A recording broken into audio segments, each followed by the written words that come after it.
When Clara and Emily decided to enter a cave that had only recently been discovered, they found themselves in the scariest situation imaginable. There was a reason this cave held its identity and its secrets hidden away for so long. The horror inside would not release its victims so easily. Clara and Emily were inseparable. They met in college, two kindred spirits who quickly bonded over their love for adventure.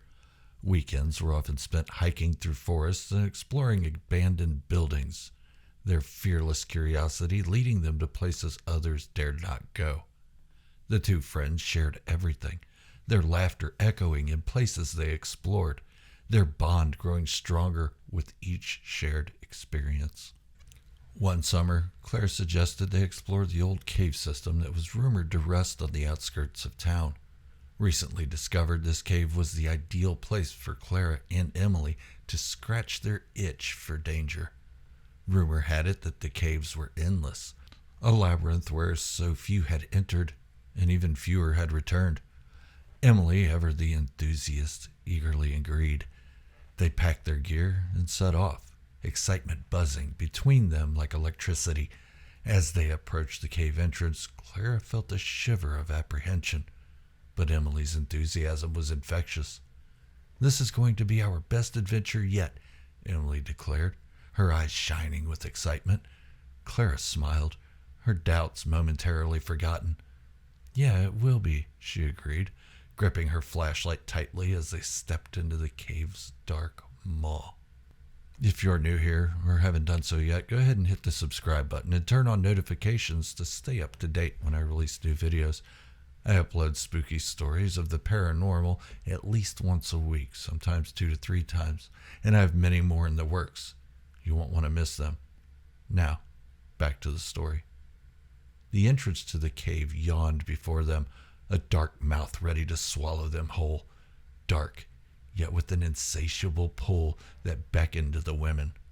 The cave's breath gusted cool air, enveloping the pair. Both ignored the chills that accompanied the disturbing feeling. They entered the cave's dark, grotesque mouth, their flashlights piercing the gloom. The air was cool and damp, carrying the faint scent of earth and stone. Hours passed as they wound their way deeper into the earth, the passages twisting and turning in an endless maze. The silence was oppressive, broken only by the sound of their footsteps and the occasional drip of water echoing through the tunnels. Let's turn back," Clara finally suggested, her voice echoing off the damp walls. The initial thrill of exploration had given way to a growing sense of unease.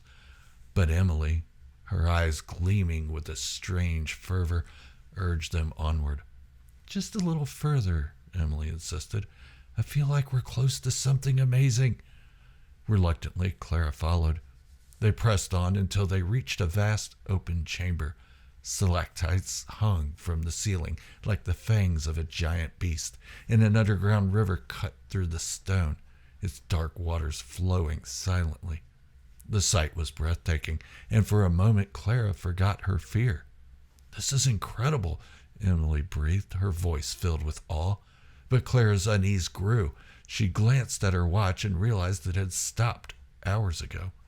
Panic bubbled within her, and they had been down there for too long. "We need to go back," Clara said firmly, her voice trembling slightly. "Now!" Emily turned to her, her face shadowed in the dim light. "Don't be such a coward, Clara. We haven't even seen the best part yet." Suddenly, a low rumble filled the chamber, and the ground beneath them shook. Clara's heart raced as she grabbed Emily's arm, trying to pull her back towards the way they came. But the cave had other plans. With a deafening roar, the ceiling began to collapse. Clara screamed, diving for cover as rocks fell all around her. Darkness enveloped her, the weight of the earth pressing down.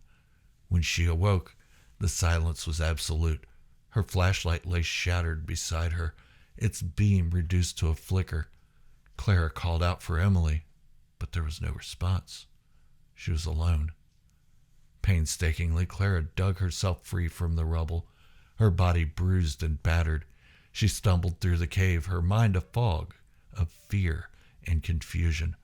Every shadow seemed to move, every sound a whisper of something sinister. The realization that she might never find her way out gnawed at her mind, and she clung to the hope that Emily was still somewhere nearby. Days passed. Clara's sense of time dissolved into a blur of hunger, thirst, and desperation. She spoke to Emily, imagining her voice guiding her, comforting her. They were going to find a way out together. But as Clara wandered deeper into the cave, she began to notice something strange. There were no signs of Emily. No footprints, no dropped gear, nothing.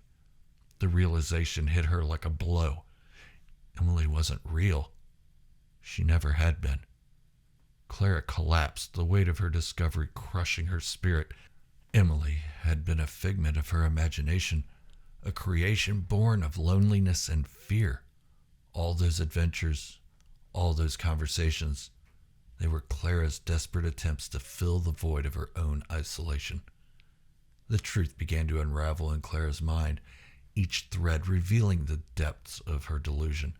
She had created Emily in college, a time when she felt most alone and vulnerable. The friend who had shared her adventures, her dreams, and her fears was nothing more than a construct of her own fractured psyche.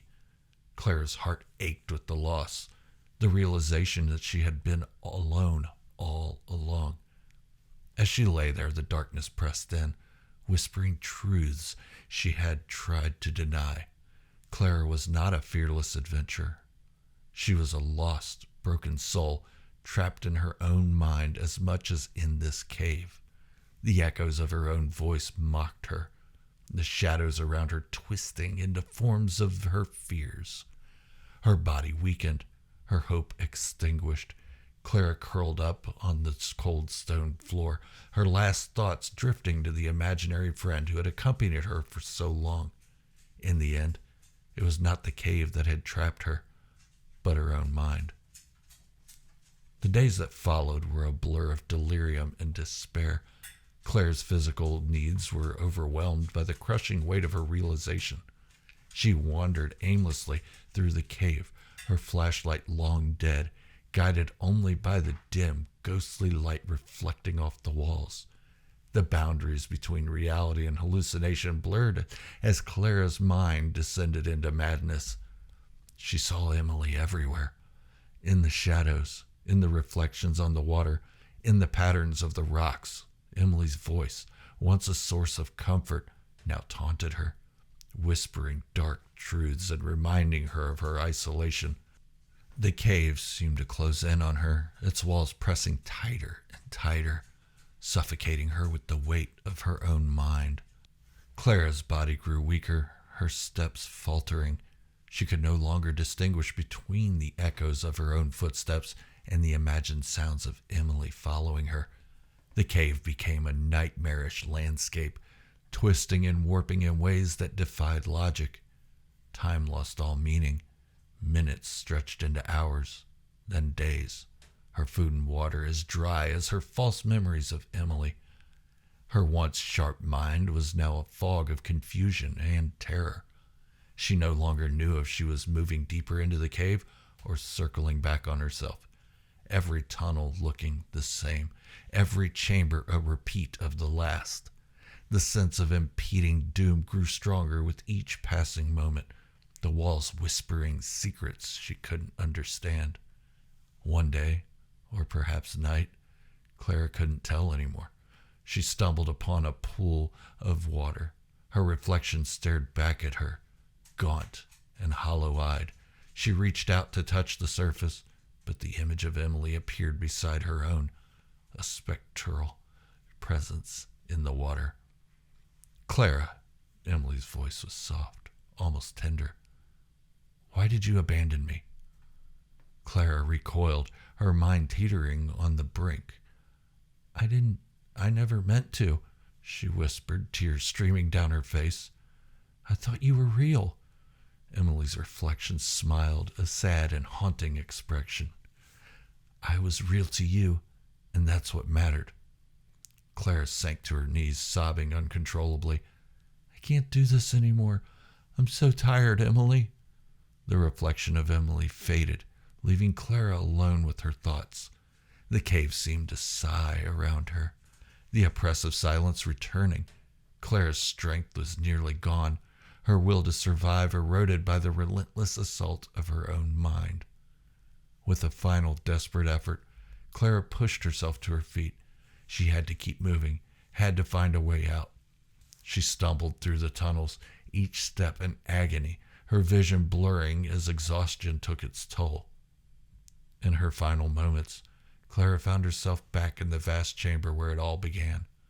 The underground river still flowing silently, a dark, endless current.